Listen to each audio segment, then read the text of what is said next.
అందరికీ praise the lord. 4th జనవరి ఈరోజు యేసయ్య మిమ్మల్ని చూసి చెప్తున్నది ఏంటంటే, యెహోవాకు మొక్కుకొని వీనిని అడిగి తిని అని 1 శామ్యూయలు 1:20లో చెప్పబడింది. హన్నా సంతానం లేనిదిగా చాలా సంవత్సరాలు బాధపడింది. ఆమె దేవుని దగ్గరికి వెళ్ళి హృదయపూర్వకంగా ప్రార్థించి తన కుమారుణ్ణి దేవునికి అంకితం చేస్తానని ప్రతిజ్ఞ చేసింది. దేవుడు ఆమె ప్రార్థనను విన్నాడు. కాబట్టి ప్రియమైన బిడ్డల్లారా, మన దేవుడు మన ప్రార్థనని వినే దేవుడు. మన దేవుడు అసాధ్యమైన కార్యాలని సాధ్యం చేసే దేవుడు. దేవునికంటూ ఒక సమయం ఉంటుంది.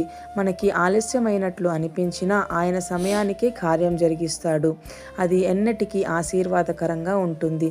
దేవుడు ఇచ్చిన ఆశీర్వాదాన్ని తిరిగి ఆయనకు అంకితం చేయడం నిజమైన విశ్వాసం. దేవుడు ఇచ్చిన దానిని గర్వంగా కాకుండా కృతజ్ఞతతో స్వీకరించండి. ఆమేన్.